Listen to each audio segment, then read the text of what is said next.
Who wants to summarize the halacha right now that we just explained? Let's go. Hi. Dave, Binyamin. Come on, Dave. I have to clean the snow. Luckily, my son's an early riser. I get him to clean the snow. He likes getting up early. I read some people don't. I read a really nice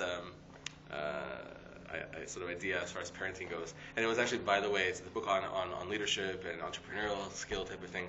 And he says that he was the author was relating his experience with his teenage children. He was talking about the idea of, in leadership, there are two types of leadership. There's positional leadership, where let's say you become promoted as, let's say, a manager of sales type of thing, and almost so because of your position now you become a leader type of thing.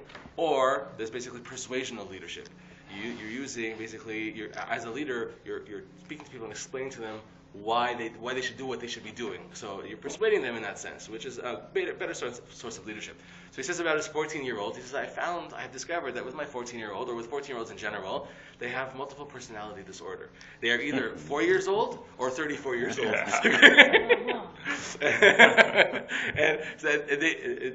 they struggle to it's a symptom to to grow. both teenagers, by the way. 100%. They struggle to grow. They struggle to grow, as an adult in this body, yet they still, are back in their childhood. So I found it very effective to ask my teenager, when we have a discussion, to ask them first, am I speaking with the 4-year-old or the 34-year-old thing? But it's not their fault. No. That's just the way it is. They're in transition. Yeah. No, it's not their fault. When we grew up, we were kind of like more mature adults. Like when we were 10, we were like really mature because we had a lot of responsibilities that we take on. Today, the kids look bigger and they think that they know everything, but we also take away the responsibilities as parents. We don't go there, you can't take the bus, it's scary outside. So all of a sudden they're kids, like I'm still a kid. I take the bus at 2 in the morning. No, you don't. I used to take you home when your grandma was still waiting in the window like that at 8 o'clock in the evening. But it's the same thing. It's the same thing. Parents do the same thing. I was 10 years old, taking 4 buses to I was going to Tel Aviv on a bus when I was 10 years old. Tel Aviv, from Kiryat Gat. Wow. 10 years old. And the parents didn't even think that it was like such an issue. That's also different. That's different cultural mentality. Don't forget. Unbelievable. No, but today changed. Today, chas v'shalom, like crazy. It's like +1. Daddy, you picking me up? Yeah. What's +1? It's sunny. No, you pick me up. So how do you deal with it? So first is modeling behavior. Be the example. Always be an example. I find that when I'm an example to my children, in other words, I'm up in the morning, I do my shiurim, my learning, this and that, and they're like, look, Abba's doing what he's doing, so maybe we should start doing that also. Exactly. So that modeling behavior, especially as children develop into adults, and teenagers, when they see a parent with that, and that is as an example, then that catches on. It's musar without even giving musar. In other words, it's like, look, my father or my mother, whoever it is that I look up to, is doing this job, is doing their avodah. I've got an avodah to do too. And then the best thing to do is don't have that conversation about, let's say, getting up late. Obviously, when they're still in bed, you're gonna have that conversation with them when you take them out for like a falafel at the Tovli, or a little quiet time type of thing. And you tell them, look, tell me what's going on. I know that you're getting up late. What's happening here? Oh, enjoy your falafel, by the way. But you need help? I was just getting too frustrated. Yeah, that conversation starts nice, but then it gets over. Yeah, it's frustrating. You gotta keep it mellow. For sure. It's not gonna happen in one shot anyway. So have a plan. Have a long-term plan. Exactly. Okay, so quick review from Shmuel. Quick review. We spoke about Azkanar being bold like a leopard, despite anybody who would mock you, right? Then today we spoke about being light like an eagle. And light like an eagle here is a reference to, according to Maran at least, is a reference to the eagle's vision. A vision of an eagle is very, very, very far distance. And they knew this back then? Yeah.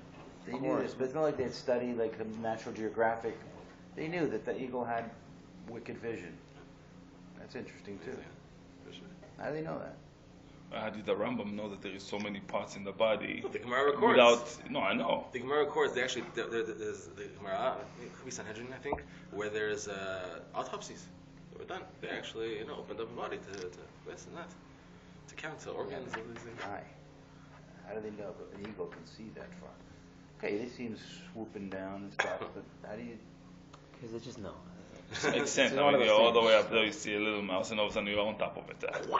I guess I've never really seen that action. Let's not forget, in ancient times, or not unlike people who live in Arkansas, for example, their contact with nature is constant. So they see the interactions, see it, animal, the animal world.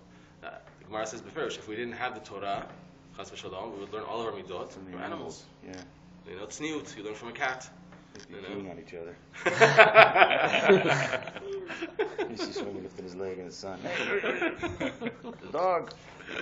See, I heard that too before. That's a hard one to understand. Well, we look at for example, some forms of martial arts, particularly coming out of in China, for example. A lot of the martial arts are based on animal movements. That's how they learned their Tiger claw. Yeah, exactly. Kung Fu theater. Okay. So being light like an eagle, one has to be careful with one's eyes and close one's eyes from seeing bad, and because the eyes are the first step of Avera, and then the eyes see, the heart wants, desires, and then the body finishes the job. Then being Ratz Katzevi, one should literally correspond to the legs, one should run to do good only. Okay, and finally, Gibor Kari, brave like a lion, one should be brave like a lion to use his bravery to do mitzvot, and use his bravery to overcome the Yetzer Hara that wants to prevent a person from doing mitzvot. That's the idea. So therefore, getting up in the morning is one of them, and we spoke about the great Yetzer Hara of the winter and the summer. Yetzer Hara of the winter is, what are you getting up so early? It's cold outside, stay in bed, it's warm.